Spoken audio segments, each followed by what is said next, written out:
d'être ici au cœur de la régulation permet l'émergence de tout plein d'acteurs dans la RegTech.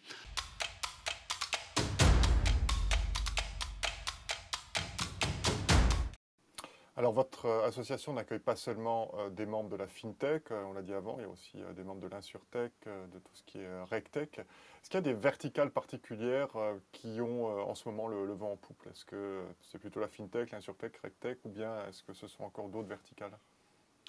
Alors c'est une très bonne question parce qu'on parle de moins en moins de FinTech, mais de plus en plus de Digital Finance.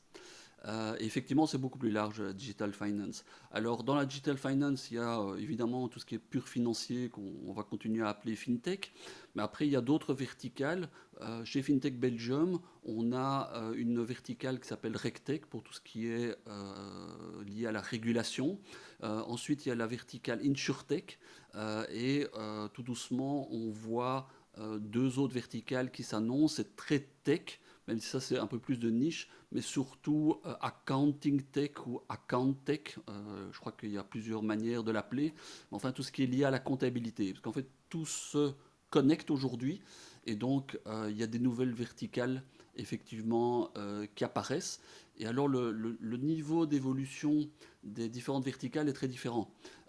Clairement, tout ce qui est fintech, au sens traditionnel du terme, est plus en avance que le reste. On voit que les gens dans l'insurtech sont quand même très très en retard par rapport à la fintech.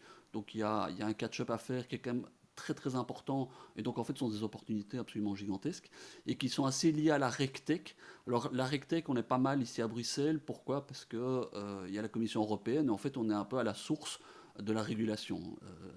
Pratiquement tout se décide ici à Bruxelles. Et donc le fait d'être ici au cœur de la régulation permet l'émergence de tout plein d'acteurs dans la RegTech. Accounting Tech, là c'est encore très, très jeune, mais c'est en train de bien bouger. Il y a des consolidations qui se passent dans le domaine de la compta, de tout ce qui est logiciel de compta. Donc je pense qu'il va y avoir des mouvements assez importants dans les prochaines années. Comment est-ce qu'on explique, Xavier, ce décalage qui peut exister entre les entreprises de la FinTech et d'autres champs d'application comme l'InsurTech ou RegTech ou l'AccountTech, alors même que, pour prendre ce dernier exemple, on annonce la fin, la mort des comptables, leur remplacement par l'intelligence artificielle déjà depuis plusieurs années.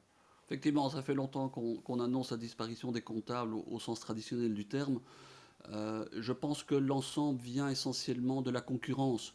Il y a eu beaucoup de concurrence qui est rentrée dans le domaine de la fintech, donc les banques se sont fait attaquer quand même très très tôt sur leur domaine, et donc elles ont dû réagir. Et donc ça a créé une stimulation positive pour l'ensemble du secteur, et donc il y a énormément de nouvelles sociétés qui sont apparues, les banques ont réagi, et donc tout le secteur s'est vraiment boosté.